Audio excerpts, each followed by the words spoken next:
Pak Joko, ada Mbak Farida, ada Mas Priyo, ada Pak Yanto, Pak Susyanto, Bu Sri Rahayu, Bu Dewi, Mbak Akila, ya Mbak Akila. Nah, sekarang saya langsung minta arahan dari Bu Dewi. Bu Dewi ini kira-kira dari bapak-bapak yang namanya Pak Joko, Pak Priyo, Pak Susyanto, iya cuma 3 ya, yang cowok ya, 3 apa 4? Iya, bapak-bapak kita kasih komandannya biar nanti ini, jadi biar kalau siapa Bu Dewi yang mau ditugas jadi ketua nih?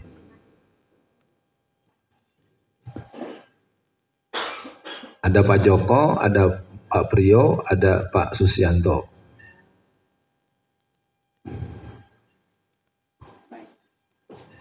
Mohon maaf, saya usul Pak Susyanto. Oh, bisa jadi ketua kelas. Terima kasih sebelumnya. Pak Susyanto orangnya yang mana nih?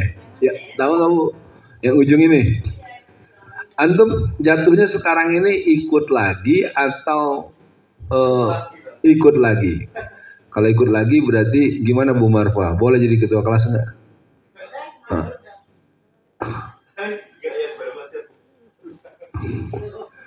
Terus alasannya apa? Alasannya karena saya senior gitu. Dia kan udah diarahin dari Bu Dewi.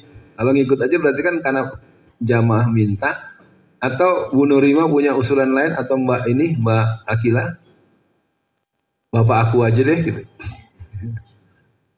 Gimana? Sama, udah ya. Jadi nanti saya minta, saya juga harus lebih tertib lagi. Pak Susyanto sebagai ketua.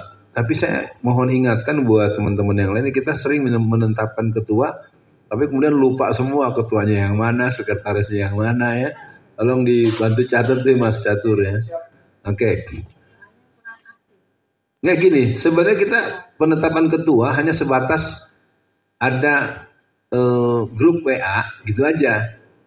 Walaupun ini memang perlu penataan betul ya, yang keliru masih saya masih.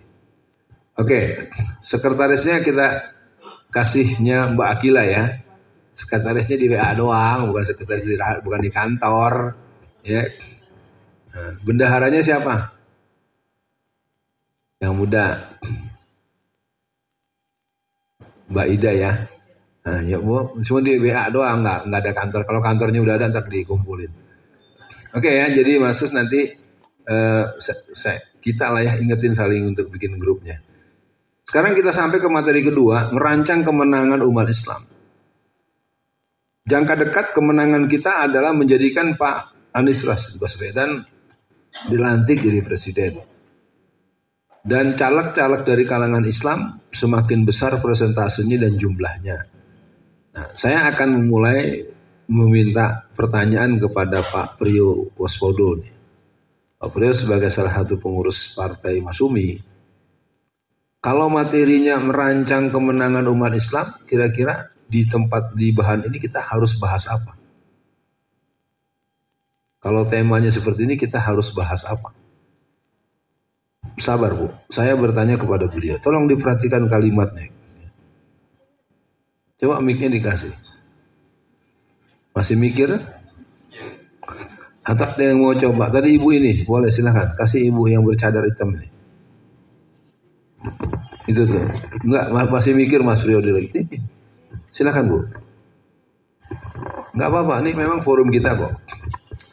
Dengan tema ini kita harus membahas apa? Strateginya, Ustaz. Maksudnya? Karena merancang kemenangan umat Islam berarti harus ada strategi. Strategi apa-apa? Strategi apa kenapa? Strategi apa bagaimana? Bagaimana apa? Oke, makasih banyak udah merespon.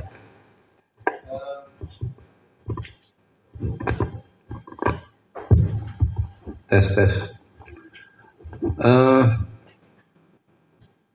Saya minta langsung pada ibu yang banyak pergaulannya luas. Bu Dewi, kalau temanya begini kita bicara apa ya Bu? Tolong dikasih mic-nya.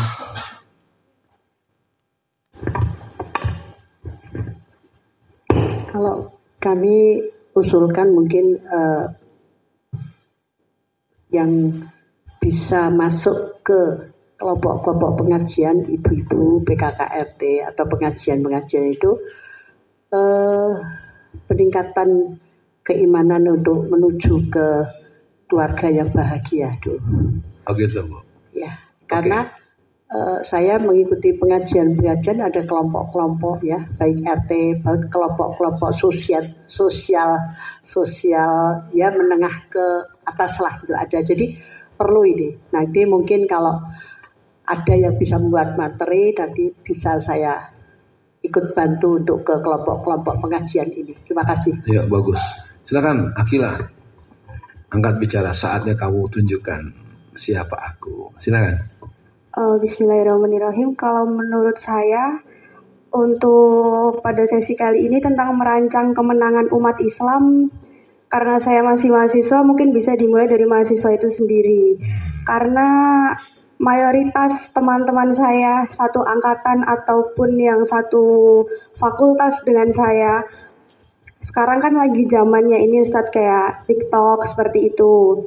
Kebetulan kayak yang muncul di beranda-beranda seperti itu dan yang lagi viral sekarang juga tentang pemilihan presiden, debat-debat seperti itu. Untuk kalangan mahasiswa seperti saya ini mereka tuh kayak masih seperti labil. Misal dia kayak misalnya, Akila kamu mau pilih siapa? Seperti itu. Terus umpama saya bilang, oh saya mau pilih si A seperti itu.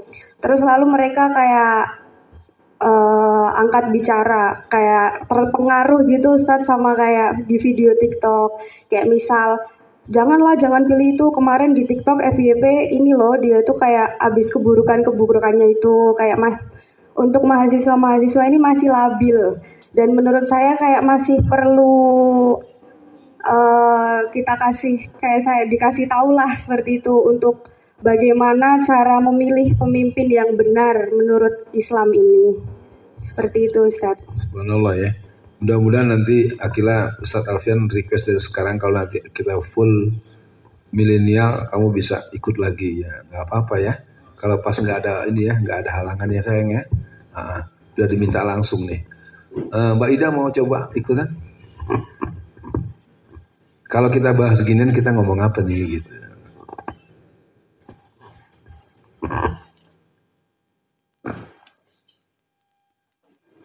Habis ini kita minta Pak Budi ya.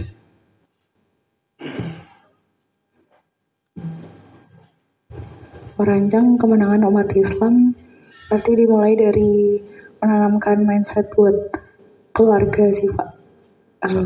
Sama dengan Bu Dewi. Iya, dan terutama juga kalau udah ke keluarga berarti nanti menyebar-nyebar ke teman-teman. Seperti Mbak Akila juga, teman-teman mahasiswa. Terus kalau masih bisa di luar jangkauan lagi di organisasi-organisasi seperti itu yang kita ikuti komunitas. Kalau Mbak Ida dengan Mbak Akila nih lebih tua atau seangkatan? Kurang tahu. Saya semester 7. Oh, lebih senior ya. Sama ya? Oh, ya udah temennya ya. Paling nggak berdua nanti siap-siap ya jadi trigger di kelompok grup remaja nanti ya. Oke. Kita panggil Pak Budi dulu, udah kan? Baik, Mbak Ida udah ya. Pak Budi silakan.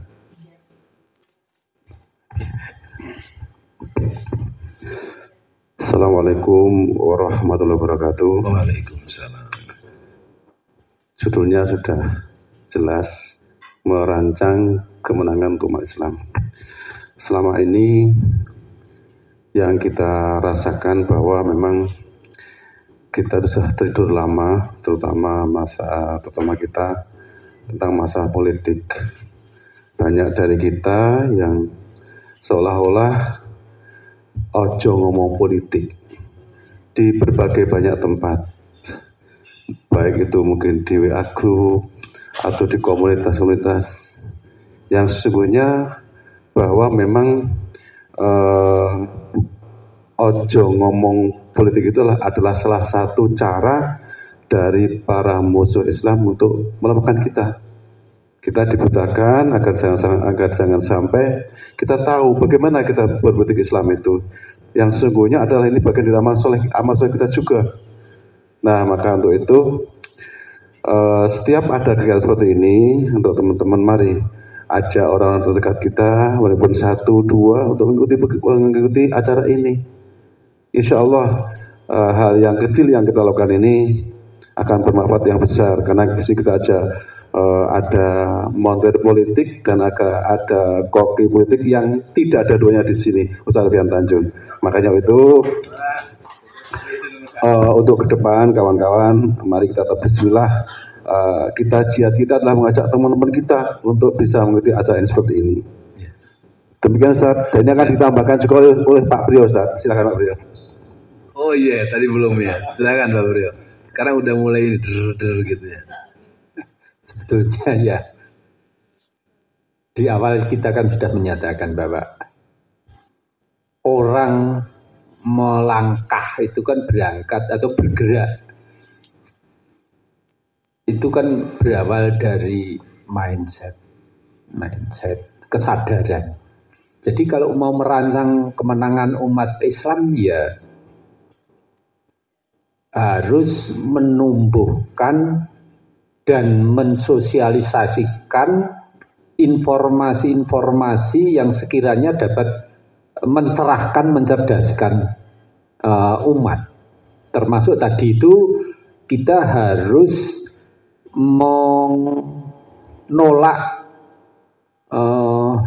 kampanye yang menyesatkan yang memang sudah mulai sejak zaman Orde Baru.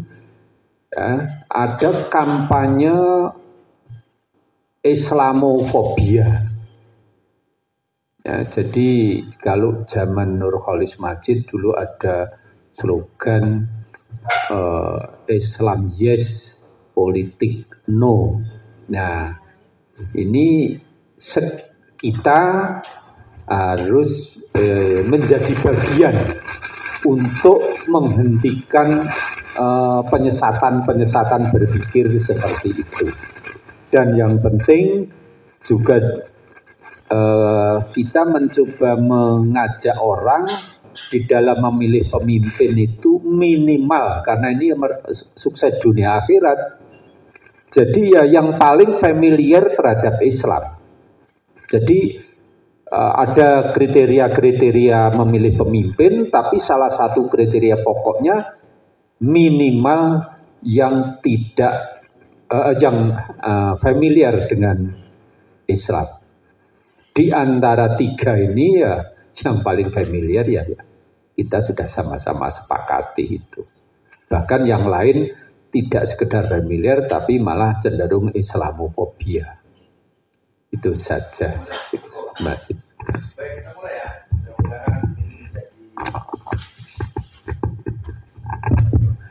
Kita masuk, bismillah.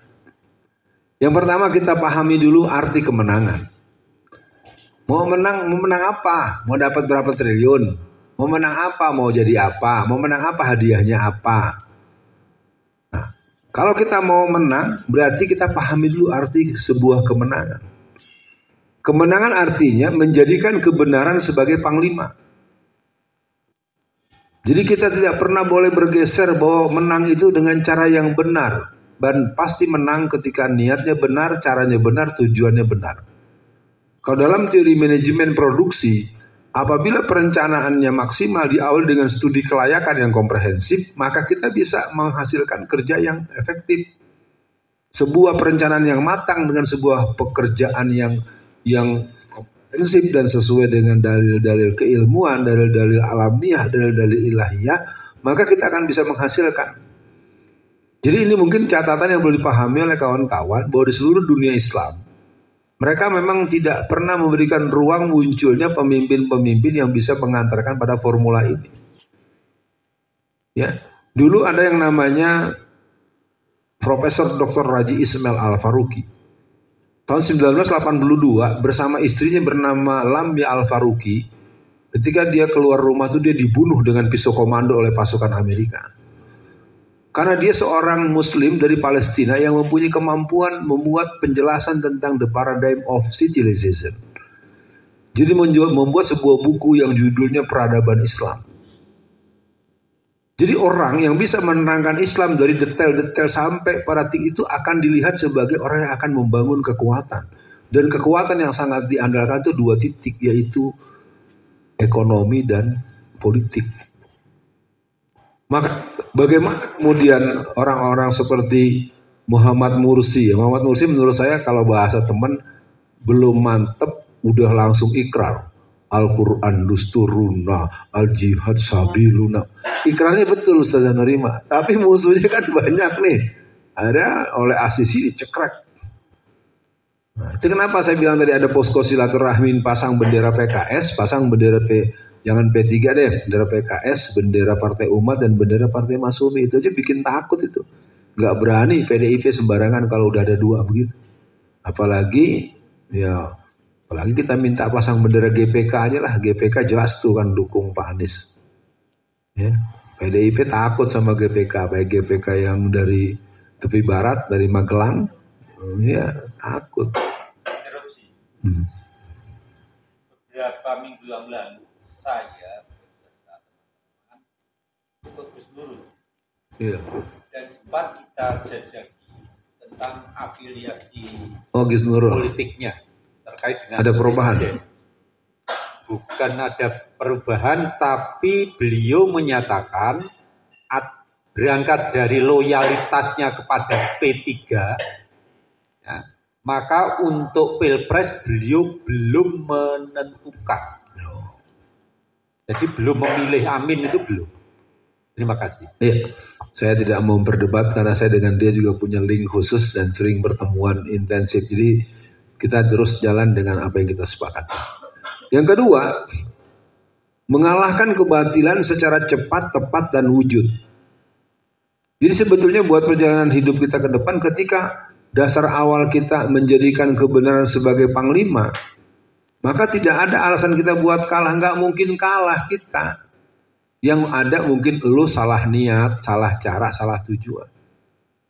Kita dengarkan betul arahan Habib Rizik.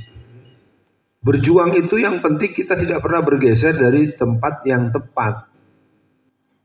Saya di P3 dari 82 sampai 2017 orang lihat kalau orang masuk ke daerah saya di Tangerang tuh bendera P3 berkibar. Oh, Ustaz Alfian rumahnya di mana? Gitu. Saya pejabat bukan, apa bukan, ketua DPRD bukan, DPR pun gak jadi. Jadi eksistensi ini harus dikombinasi supaya nanti ada orang yang kita buat punya legal posisional. Oke, saya kembalikan dulu ke tadi. Jadi di mana-mana negeri di seluruh dunia, ketika ada ahli yang berkeahlian dengan dasar keilmuan yang kemudian dia mempunyai paradigma yang lengkap antara kemampuan dia secara keilmuan epistemologis dan keberadaan ontologis dan kemampuan aplikasi aksiologis, itu membuat orang nggak sanggup. Kita ambil bukti yang paling gampang. Ketika Pak Habibie jadi presiden, itu cuma 517 hari. Bisa nggak Anda membayangkan kurs dolar yang 17.500 bergeser jadi 6.500? Jadi kalau orang mempunyai kecerdasan yang kombinatif antara kecerdasan intelektual, kecerdasan politik, dan kecerdasan yang dibutuhkan lainnya. Dan saya punya keyakinan kuat, Pak Anies Baswedan nanti bisa banyak berbuat. Ya, tapi kita jangan banyak berharap. Kenapa saya bilang begitu? Karena dia dimunculkan oleh Nasdem. Dan Nasdem sudah terang-terangan mengatakan akan membuat pembubaran FPI itu permanen. Itu juga harus jadi catatan. Karena nanti tahu-tahu baru dilantik lalu FPI menuntut agar direhabilitir. Ya berantem. Dicabut nanti itu, makanya pembicaraan ini harus dipahami dengan skala yang cukup jauh. Kalau bahasa saya, biar jadi dulu.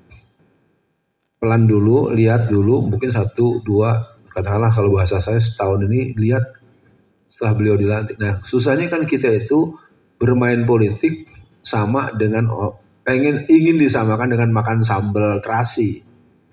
Nah, saya kurang sanggup juga sebenarnya. Ya, saya ini bukan politisi bukan politisi lihai. Saya politisi pendidik ya. Yang ketiga, menjadi pengendali atau berkuasa dalam memutuskan kebijakan. Arti kebenangan yang kita maksud kemenangan dengan dasar kebenaran yang berasal dari Allah, dan yang kita menang itu kita punya otoritas untuk membubarkan atau itulah yang terjadi. Jadi reklamasi Pulau G yang dengan gagah perkasa si Luhut membilang akan diteruskan, tapi kan oleh Pak Anies dihentikan. Ketika Alexis sebagai pusat esek-esek kelas tinggi yang mendatangkan pelacur dari berbagai negara, sudah berapa puluh kali Front Pembela Islam FPI mendemonya, kan nggak ditutup-tutup. Tapi ketika Pak Anies sebagai gubernur mengeluarkan SK dengan tanda tangannya ditutup. Artinya apa? Kekuasaan itu adalah selembar kertas dengan tanda tangan. Kalau dikembalikan sama, dibubarkannya Front Pembela Islam tanggal 30 bulan Desember tahun 2020, itu adalah keputusan yang dikeluarkan oleh Menkumham. Menkumham itu keluar surat itu atas permintaan Jokowi. Itu pinter Jokowi. Yang minta dia, yang maksa dia, seolah-olah yang membubarkan Pak Mahfud MD. Ya, memang Jokowi itu PKI tulen dia. Dia punya kemampuan yang sembilan rupa. Secara keanggotaan lembaga mungkin dia bukan pengurus PKI, tetapi secara karakter pribadi dan pola cara dan gaya dia itu persis benar. Berdarah dingin, tidak pernah kasihan sama orang. Dia biasa curang, ngomong bohong biasa. Itu ciri-ciri orang berhaluan komunis. Nah, yang berikutnya adalah memberi atau mendapatkan kebebasan, memberikan dan mendapatkan kebebasan umat Islam itu dalam beribadah dan menerapkan Islam. Ya. Sekarang kalau ada bapak-bapak menikah lagi, tidak izin pada istrinya, itu ibu-ibu harus siap-siap dengan senyum-senyum. Karena nanti suaminya akan dihukum 5 tahun penjara. Begitu Bu Dewi. Jadi kalau Bu Dewi punya suami menikah lagi, lalu ibu nggak tahu menau, lalu ibu ntar lapor polisi, ntar suami di penjara 5 tahun. Bagus ya Bu ya? Ini hebat. Tetapi kalau suaminya berzina, main dengan perempuan di mana-mana, nggak ada hukumnya. Saya tidak dalam konteks sosialisasi poligami ya. Saya ingin katakan begitu, sama dengan yang dialami oleh guru agama di Sumbawa. Hanya gara-gara itu Bu Dewi memarahi anak yang tidak sholat, lalu kemudian bapak guru itu ditangkap, dan dia punya 2 opsi, membayar 50 juta rupiah atau dikurung 3 bulan penjara. Saya masih kecil, ini namanya di jemreng mak, nangis itu. Sekarang orang sampai bikin anak nangis, ditarik atau dipukul, ada bekasnya tuh. Ya, misalnya Bu Nurima ngajar anak-anak dipukul, ada cetakan ya. Anak itu datang ke polsek, ibu ditangkap. Kenapa bisa lahir undang-undang seperti itu? Karena memang dibuat. Nah, kenapa? Karena DPRD, DPR RI. DPR hari ini isi cuma 2, artis dan pengusaha. Nah, yang berikutnya, mempersempit atau menutup ruang gerak barisan Hizbus Syaitan. Terminologi setan, terminologi nilai-nilai la ilmaniyah. Enggak, ini agak mendem ya. Tes. Oke ya. Nah, jadi kita baru saja menerangkan arti kemenangan. Nanti siap-siap buka Quran. Menjadikan kebenaran sebagai panglima. Dalam surat Al-Baqarah ayat 147 Allah berfirman, Al-haqqu mirabbika falatakunana minal mumtarin. Kebenaran itu adalah dari Tuhanmu, sebab itu janganlah sekali-kali kamu termasuk orang yang ragu-ragu. Nah, pemahaman kebenaran ini sebenarnya kebenaran yang tidak terbantahkan secara ilmiah. Kalau kita belajar filsafat ilmu, topnya namanya wahyu. Yang kedua baru namanya ilmu. Wahyu tidak akan mungkin bisa dikalahkan oleh ilmu kalau kita memahami sistem berpengetahuan. Contoh, walaupun seorang itu kaya, bisa stem cell, bisa segala macam, kalau umurnya udah 105, dia tua nggak? Biar mau dioperasi kayak apa juga bisa. Waktu yang berlalu tak bisa kembali lagi. Yang hidup itu pasti mati. Jadi sistem berpikir benar itu gini, berpikir yang benar dari sumber yang benar dengan cara yang benar untuk tujuan kebenaran, maka kamu tahu siapa yang salah. Ya. Jadi sehebat apapun saya berceramah menarasikan, tetap aja saya malu. Ya Allah, ini orang diam-diam tapi beneran dia. Nah, yang kedua adalah janganlah kamu campur adukan antara yang hak dengan yang batil. Dan janganlah kamu menyembunyikan yang hak dan batil itu, sedangkan kamu mengetahui. Dan ini jadi alasan orang untuk tidak ikut pemilu. Saya tidak berani menyalahkan pendapat itu, tetapi ini kan perlu ada pengetahuan. Posisinya ketika kita menolak pemilu kemudian kita tidak ikut sama sekali, sementara kita tidak mempunyai formula pertempuran bagaimana Erdogan yang harus dipilihkan dengan formula Taliban. Kalau Taliban ada Akhundzada, ada sambungan dari Haqqani, Yunus Khalis, dan para mujahidin 7 pasukan besar yang pernah mengalahkan pasukan Afghanistan itu, dia mengalami proses generasi. Dengan generasi pertama Taliban Mullah Omar tahun 1996 sampai 2001, dan generasi Taliban kedua yang mereka memproklamasikan Afghanistan pada tanggal 15 bulan Agustus tahun 2021. Lah, pilihan kita sekarang mau menggunakan pola Taliban atau pola Erdogan. Kalau menggunakan formula Taliban, saya tidak ingin menolak, cuman sanggup enggak. Kenapa pasukan mujahidin Afghanistan bisa mengusir tentara Amerika yang jumlahnya sampai sekian puluh atau sekian ratus ribu dan menimbulkan kerugian pada Amerika sebanyak 14.000 triliun? Kenapa? Karena pasukan itu pertama dia menjadi pasukan perang yang berjihadnya karena Allah dan tidak pernah berguru kepada Akademi Militer Amerika dan Akademi Militer Rusia. Kalau kita mau berperang dengan orang yang kita perangi, tapi kita belajar ilmu perang daripada yang kita perangi, pasti ada jurus yang kita gak dikasih. Mati loh. Ya. Pasukan mujahidin, pasukan Taliban itu tidak pernah menyekolahkan anak-anaknya ke Akademi Militer Navy SEAL yang di Amerika. Dia cukup kembali membaca bagaimana dulu di pasukan Badar dibuat, bagaimana pasukan ditopang dengan pengetahuan yang seperti yang dilakukan oleh teman-teman Hamas. Ya. Jadi kemampuan menghancurkan tank Merkava yang angka 42 miliar itu pakai rumus namanya serangan titik nol. Bisa nggak Anda bayangkan tank baja yang punya daya alarm yang hebat itu ditaruh aja tuh roketnya di samping rongga-rongga dikit, nggak sampai 1 menit hancur, duar. Ya. Nah, ada lagi drone yang dibuat oleh menantunya Erdogan. Itu yang membuat pemerintah Amerika, Jerman dan negara-negara itu ketakutan karena salah satu menantu Erdogan itu mempunyai kemampuan membuat drone yang bisa menghancurkan tank yang harganya 40 sampai 60 miliar. Nah, datangnya lahirnya generasi-generasi itu bukan generasi dadakan, bukan generasi tahu bulat goreng dadakan, bukan begitu.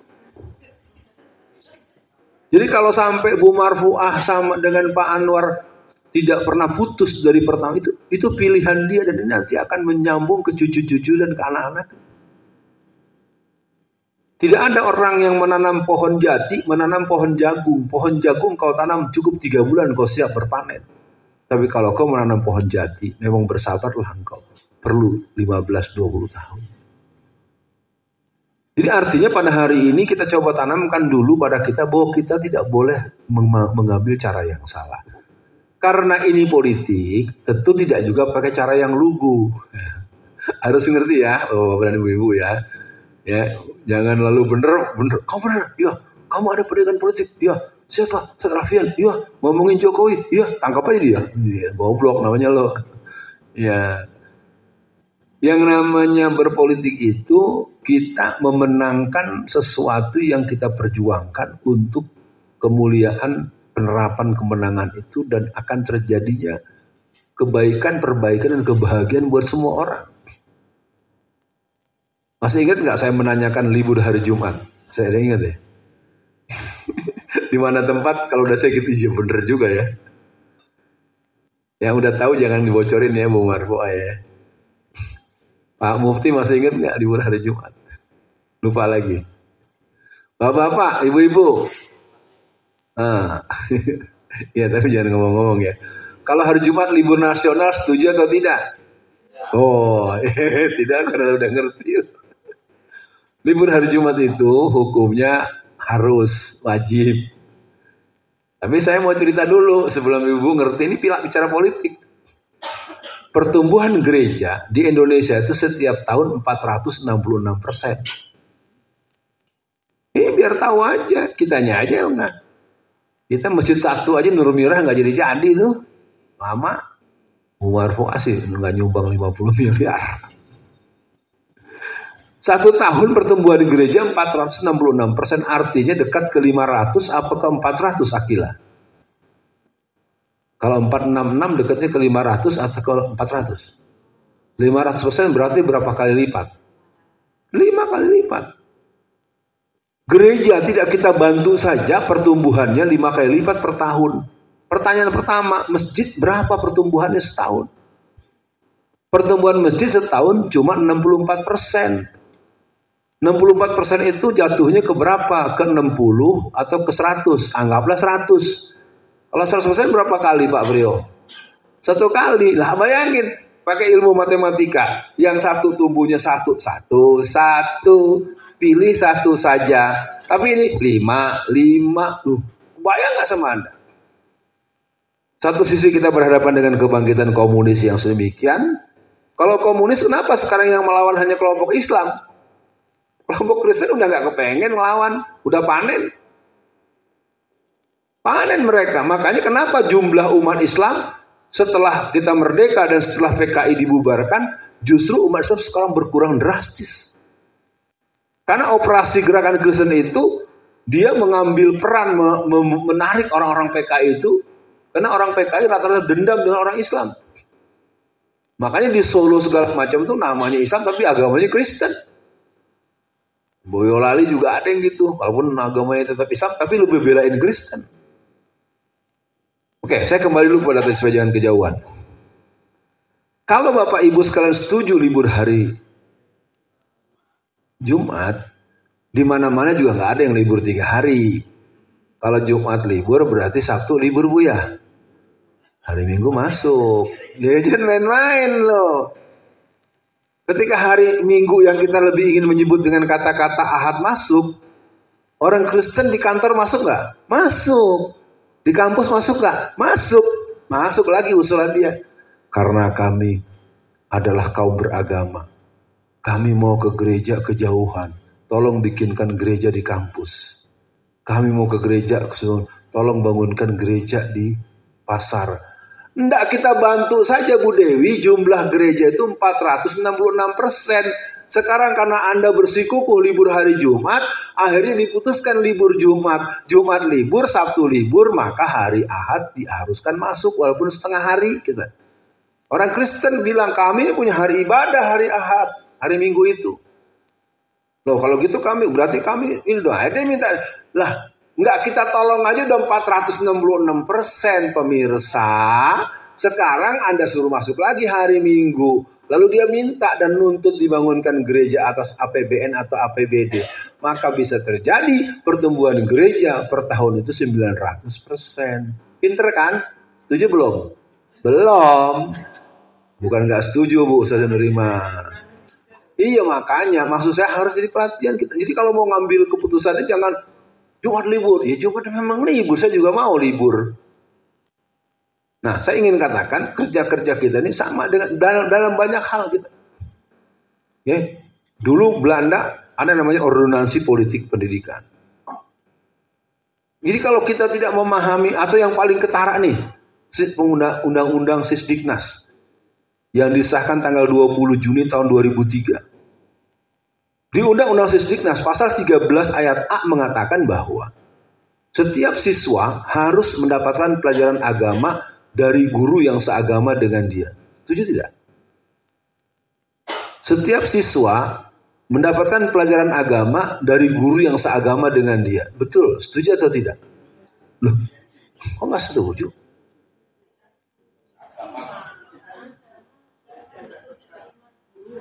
Nanti itu mungkin pilihan bahasa. Maksudnya murid yang Islam diajarin sama guru yang Islam gitu.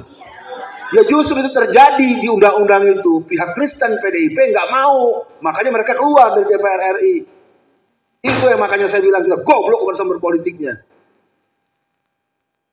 Undang-undang sesungguhnya itu isinya begitu. Itu yang ditolak oleh PDIP dan partai PDS, Partai Damai Sejahtera. Jadi mereka itu terus terang ya, kalau rapat-rapat penyusunan rancangan undang-undang itu cuma diperiksa tebal apa tipis. Dia nggak bicara isinya bahas apa, nggak penting. Lahirlah undang-undang perkawinan pasal 378. Barang siapa seorang suami menikah dan dia tidak mendapatkan izin tertulis dari istrinya, lalu istrinya tahu dan istri melaporkan pada polisi, maka suaminya didapat hukuman 5 tahun penjara. Senang kan ibu-ibu ya? Alhamdulillah. Jadi penjara laki-laki dah.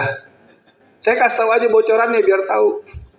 Ya, kalau dengar suaminya kawin lagi, lapor polisi aja. Dia di penjara 5 tahun. Ya. Kenapa bisa begitu? Ya itu tadi. Yang isinya model Nikita Mirzani. Yang isinya model orang masih punya laki udah kawin lagi. Jadi ngomongin begini nggak tahu juga jadi ke infotainment. Tahu nggak orang masih punya suami udah kawin lagi? Siapa? Iya, itu kan melanggar serius kan. Kalau laki-laki dalam hukum Islam dia punya istri dan dia nikah lagi, secara hukum tetap laki-laki itu telah menyakiti hati perempuan. Tapi tidak dalam konteks dosa berzina. Tapi ada orang pasti punya suami, belum bercerai, sudah kawin lagi. Saya hampir tidak pernah mendengar ada yang menyalahkan dia.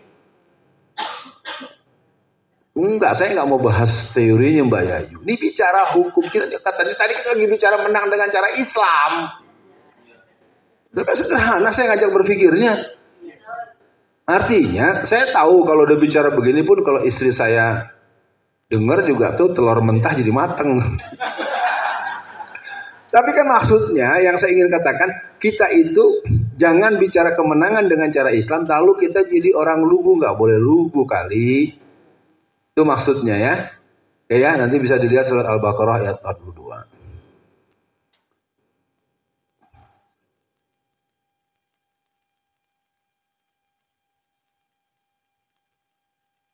Menjadi pengendali atau berkuasa dalam memutuskan kebijakan. Jadi kalau kita sekarang lihat, apa gunanya Ma'ruf Amin?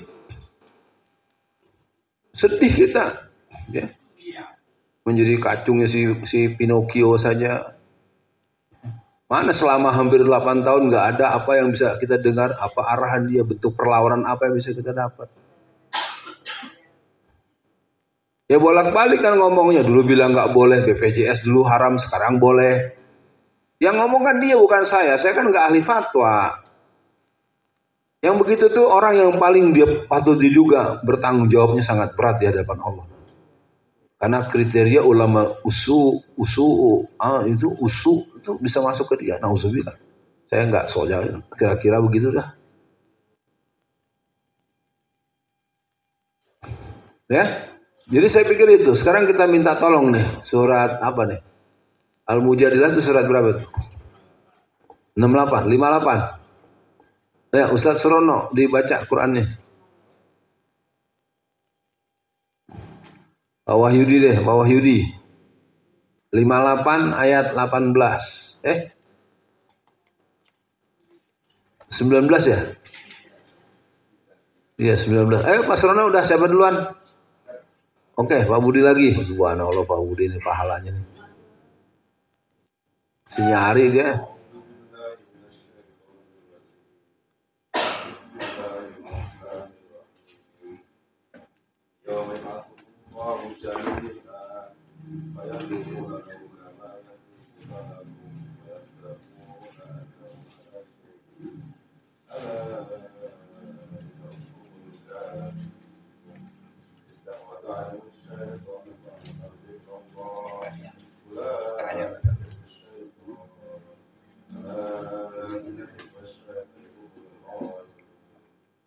Setan telah menguasai mereka dan menjadikan mereka lupa mengingat Allah. Mereka itulah golongan setan. Ketahuilah bahwa sesungguhnya golongan setan itu adalah golongan yang merugi. Nah, kita teruskan supaya dialog kita nanti ada cukup waktu. Saya konfirmasi dulu pada Mas Catur. Kita nih sampai azan asar, terus habis asar masih ada dialog lagi. Iya Ustaz. Oke, baik. Terdengar azan kita nanti ke masjid. Apa syarat dan faktor kemenangan? Jadi kalau tadi arti kemenangan, sekarang kita lihat syarat kita dan faktor yang membuat kita menang itu apa. Yang pertama adalah menguasai rencana, menguasai kekuatan, menguasai kelemahan, mengetahui strategi lawan secara utuh, detail, dan akurat. Jadi pertemuan seperti kita ini kelihatannya sangat sederhana, tetapi ketika kita memenuhi syarat pertama saja banyak yang bisa kita lakukan. Kenapa Jokowi bisa semena-mena mencakok dan mencokok P3? Karena P3 punya persoalan. Pemilu 2019 P3 itu hanya dapat 16 kursi. Saya bukan Jokowi ya, tapi PDIP sebenarnya. P3 pemilu 2019 cuma dapat 16 kursi. 16 kursi itu nggak sampai 4%. Maka Jokowi menambahkan. Makanya di sini juga ada dilema tersendiri. Satu sisi PDIP, makanya saya lagi curiga, jangan-jangan mereka pura-pura musuhan ini. Iya, sebenarnya mereka ingin menyergap Anies, ingin menyergap Islam. Sebenarnya ini pemilu ini adalah pemilu pertarungan Islam politik, politik Islam dan kelompok nasionalis sekuler dan PKI. Jadi, kalau di kalangan kita saja nggak ngerti-ngerti juga, ya nunggu kita dibunuhin semua. Karena sampai hari ini saya mencatat atau saya menghitung sekitar lebih dari 60.000 orang pribumi muslim yang sudah dibunuh sejak awal reformasi. Tapi karena kita nggak peduli yang mati bukan bapak saya, yang mati bukan mamang saya, bukan Pak D saya, bukan Pak Le saya, kita diam semua. Apalagi dibunuhnya dengan senjata COVID kemarin itu jelas. Kalau kita dengarkan penjelasan Dharma Pangrekun dari Bu Siti Fadilah Safari, semua kita tahu. Apalagi menjelang besok 2024 ini akan ada lagi varian baru ya, yang namanya COVID Gibran. Yang kedua, memahami strategi lawan dalam mensikapi kita. Ini gelap lagi. Sebenarnya acara kita yang memasuki pertemuan ke-8 atau 18 dengan daurah terdahulu ini kira-kira di luar kita baca kita nggak, atau kita nggak dianggap. Bagaimana bacaan mereka terhadap PKS, bacaan mereka terhadap Partai Umat? Kalau dalam konteks kekuatan politik, saya ingin mengatakan sebenarnya kita tuh memang ketahuan gak kuat. Semuanya selesai dengan uang, semuanya selesai dengan posisi. Saya tidak tahu sanggup gak saya terus menghadapi godaan seperti itu. Mudah-mudahan sanggup. Bismillah. Yang ketiga, merumuskan strategi yang levelnya di atas kompetitor. Jadi kita hari ini harus memahami kalau Seno Gede menyatakan bahwa Boyolali yang potensi 50 kursi di Boyolali, dia menyatakan akan minimal akan membuat 41 kursi itu buat PDIP. Tentu kan ada yang sudah dia lakukan sehingga dia berani bicara seperti itu. Untuk membuat omongan dia tidak terwujud, bagaimana caranya? Ini kan mau nggak mau mesti ada pertemuan semodel pendidikan politik atau bentuk yang lebih detail, yang lebih teknis dengan teman-teman Boyolali. Jadi kalau mau memenangkan sesuatu pertarungan, soal sepak bola kah namanya, soal apakah namanya, kalau kita nggak mempunyai kemampuan trik-trik pertarungan yang di atas mereka, ya kita pertama akan seri, remis, atau kita kalah. Kalau kita punya kemampuan membuat kerja-kerja yang sedemikian rupa, kita bisa menang. Ketersediaan SDM dan sumber daya lainnya secara cukup untuk sebuah upaya mencapai kemenangan. Kenapa di DPR RI anggota PKI, anak PKI, cucu PKI, ponakan PKI, generasi PKI, dan semua orang-orang yang berhaluan komunisme PKI bisa jadi anggota DPR? Mereka tidak lebih hebat dari kita. Mereka cuma lebih berani mengeluarkan uang untuk memenangkan kelanjutan ideologi mereka. Dan kalau kelompok Islam untuk urusan politik, saya punya catatan, hampir tidak ada orang yang pernah membantu untuk caleg. Bukan karena dia minta ya, kalau dia minta Anda mungkin nggak enak aja kali, daripada dia yang ini kasih aja. Ada nggak yang punya niat, saya akan bantu caleg DPRD untuk kota Solo, ini anak pinter, bagus, akhlaknya bagus, saya bantu dia dari pengadaan APK, penyiapan biaya saksi, sampai saya siapkan dia 2 miliar agar jadi. Jangankan 2 miliar, 2.000 rupiah pun nggak ada. Dalam pengalaman saya Bunda Yayu, hampir nggak ada orang yang memberi uang buat caleg. Yang ada juga kalau ada caleg datang, ada tukang bakso, pesan bakso, caleg suruh bayar. Betul nggak Pak Mufti gitu? Ya. Saya tidak menyalahkan siapapun, berbeda dengan kelompok komunis dan kelompok salib. Pemilu 2024, kelompok PKI itu mentargetkan 350 orang PKI ada di anggota DPR RI. Kita punya target apa? Target kita bolak-balik andem, bolak-balik pemilu togut. Ya, belum Hizbut Tahrir ngadain apa? DSK, demokrasi sistem kufur. Ngapain begitu? Udah kita nih kalau nggak ada ini pun nggak apa-apa, biarin saja. Biar nanti di Solo 45 DPRD semuanya PDIP gitu. Di Boyolali 50 kursi PDIP. Kalau itu yang sudah Anda biarkan, berarti Anda telah menyerahkan leher anak Anda kepada musuh. Saya udah bilang, salah satu blade yang mereka buat adalah lisensi anak-anak sekolah negeri harus menggunakan keterangan dari gereja. Nah kalau DPR-nya kita katakanlah untuk kota Solo, DPR-nya sekarang misalnya PKS dapat 9. Partai Umat katakanlah dapat 2, P3 katakanlah dapat 1, PKB 1. Untuk melahirkan satu pasangan calon wali kota itu cukup 10 atau 11 kursi berkoalisi atau 1 kursi. Nah kalau PKS dapat 9, Partai Umat dapat 2, P3 1, PKB katakanlah 3. Bergabung mereka lebih dapat, bisa dimulai. Sekarang kan nggak ada yang begitu. PKS yang jadi sasaran tembak, kasihan menurut PKS. Ya, yang dibakar lah, yang diserbu rumahnya lah, yang dibakar rumahnya. Terus terang saja banyak peristiwa-peristiwa yang dialami oleh teman-teman PKS di Jawa Tengah ini. Mereka nggak bisa banyak ngeluh juga. Saya nggak berani bilang salah atau benar. Begitulah. Ya, karena coba dipasang bendera 2 saja itu. Ya, bendera Partai Umat dengan bendera. Karena Partai Umat orang akan lihat Muhammadiyah. Pikir juga dia ganggu-ganggu Muhammadiyah gitu, tapi ya nggak tahu, nggak kejadian. Ridho dan pertolongan Allah Subhanahu wa taala. Isti'anah, keridhaan Allah itu harus jadi pengetahuan yang mendalam buat kita. Kita lihat bagaimana Allah memberikan penegasannya di surat 2 ayat 217. Gantian, ayo siapa yang mau bacain? Ayatnya pendek. Surat 2 ayat 217. Kayaknya Ustazah Marfu'ah nih lagi. Nggak bawa Quran. Oh, bawa. Kasih Ustazah Marfu'ah tuh mic-nya tuh kalau ada. Tuh, cik. Al-Baqarah.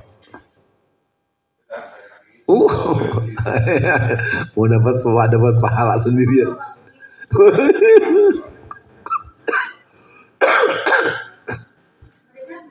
Ayatnya Neng. Kalau baca artinya saya juga bisa cepat. A'udzu billahi minasy syaithanir rajim. 207.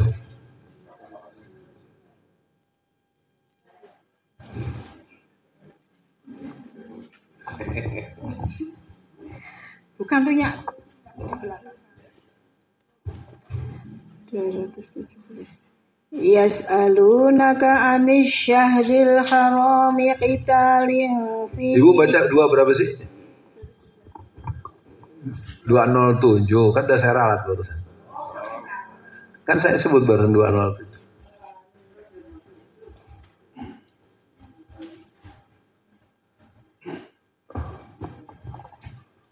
A'udzu A'udzu billahi minasyaitonir rajim. Wa minan nasi man yashri nafsahu ibtigha'a mardatillah. Wallahu ra'ufum bil ibad.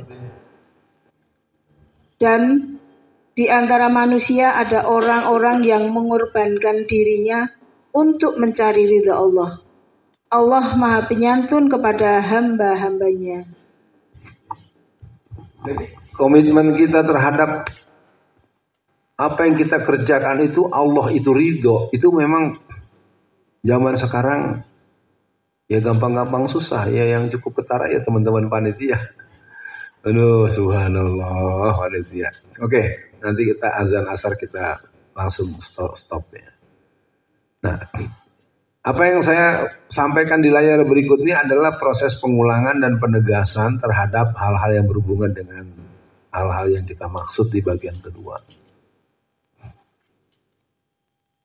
Nah, ridho dan pertolongan Allah Subhanahu wa taala juga diabadikan dalam surat Al-A'raf ayat 128.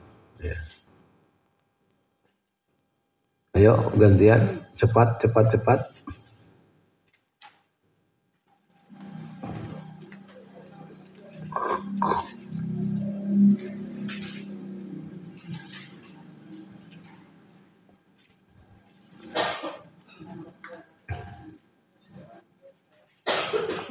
Ya, Bu Budi. Ya, Budi buru-buru aja nih, Bu Budi Quran ini. A'udzu billahi minasyaitonir rajim. Qala Musa liqaumihi ista'inu billahi wasbiru. Al-ardu lillahi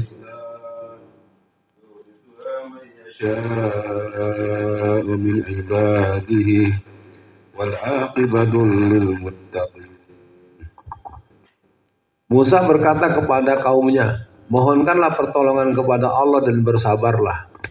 Sesungguhnya bumi ini kepunyaan Allah, dipusakakannya kepada siapa yang dikehendakinya dari hamba-hambanya. Dan kesudahan yang baik adalah bagi orang-orang yang bertakwa. Jadi ketakwaan itu Rasul katakan ittaqillah haitsu ma kunta. Jadi nilai transendensi, nilai keyakinan terhadap apa yang kita perjuangkan itu harus dijaga betul dengan nilai-nilai peribadatan, nilai-nilai ya pemahaman bahwa di samping yang kita tidak setujui itu mesti ada kebaikan. Ya mungkin nanti kalau kita baca Qur'annya lagi asik, tapi kita tuntaskan dulu deh. Apa agenda kemenangan dan pemenangan kita? Menang itu harus menang secara akidah, secara syariat dan prinsip-prinsip Islam. Bukan menang asal menang, bukan menang asal kita dilantik.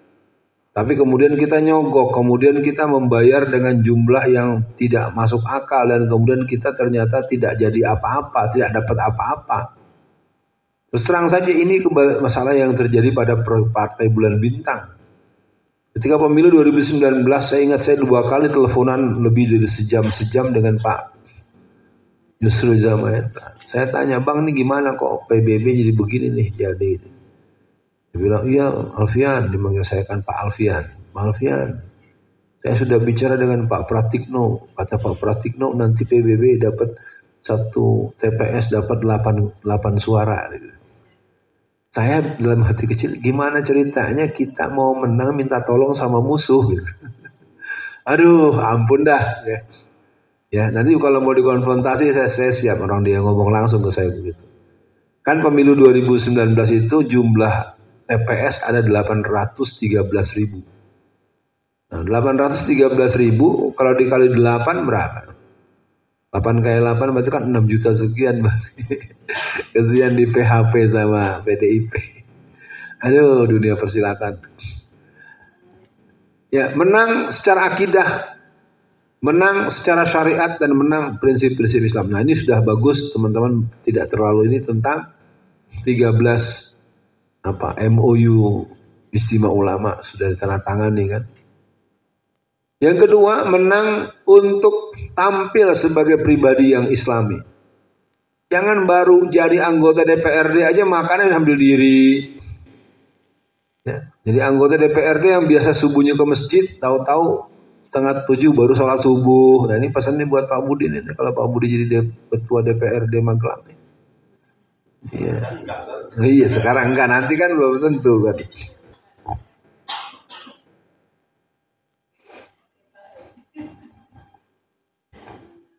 Dan keluarga yang sakinah, mawadah, warahmah yang menjadikan satu kesatuan.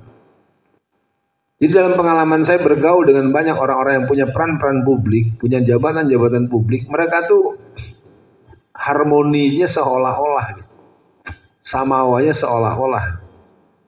seolah-olah harmonis, padahal tidak. Hanya karena malu saja kelihatan bertengkar, hanya malu saja untuk menempuh jalur perceraian. Ya, mungkin Bu Dewi adalah saksi hidup yang bergaul dengan banyak orang. Ada nggak Bu ketemu orang yang seolah-olah harmonis, Bu? Ya kan? Itulah dunia.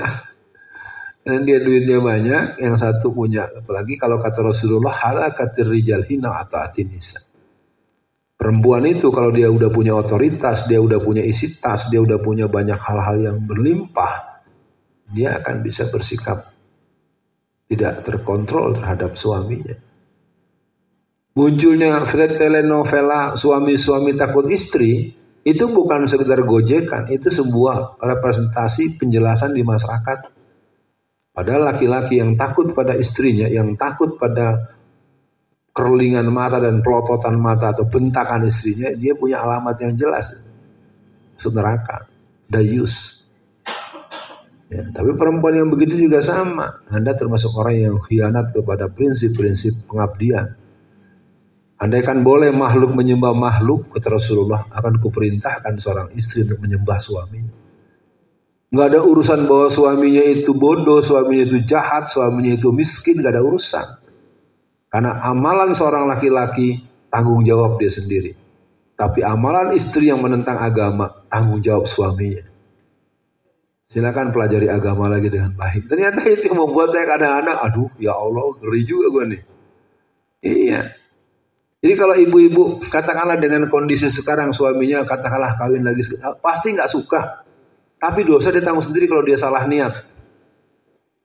Ya. Ngapain gara-gara dia berbuat kita yang jadi stres, malah sakit jantung, malah stroke segala macam. Ya. Saya ingin katakan itu. Tentu bahasa ini bukan untuk dilakukan. Minimal jadi kerangka berpikir. Menang, membangun relasi sosial yang serasi, selaras dan seimbang. Baru jadi anggota DPR saja dengan tetangga nggak negor. Oh itu saya ngalamin, saya pernah cerita kan. Saya punya kawan, maaf nih Mas Catur nih. Kalau Mas Catur kan kelihatannya terjaga. Dia ini sopir angkot. Ingat saya, lebih dari 11 tahun dia selalu kalau ada waktu nyari waktu saya manggil saya, Pak dosen. Saya mau belajar nih, ngobrol terus.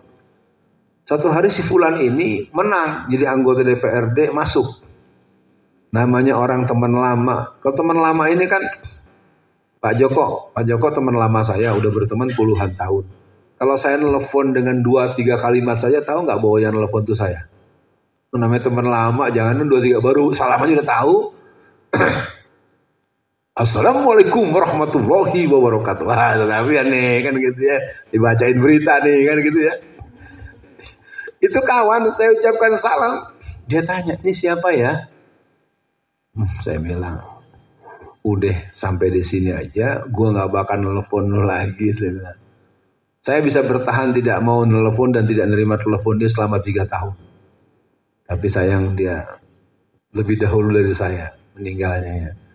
Kalau umur seumuran, dari tahun keempat menjelang habis masa dia jadi DPRD, baru saya tegur, ente baru jadi DPRD aja, ditelepon nggak mau ngangkat. Jadi ada satu mentalitas orang itu maunya bergaul dengan orang yang selevel. Karena gue DPRD, gue maunya ngomong sama yang DPRD, sama wali kota, nggak mau ngomong sama office boy. Ya jadi derajat saya langsung jatuh di mata dia karena dia sudah DPRD. Saya cuma jadi dosen biasa. Luar biasa.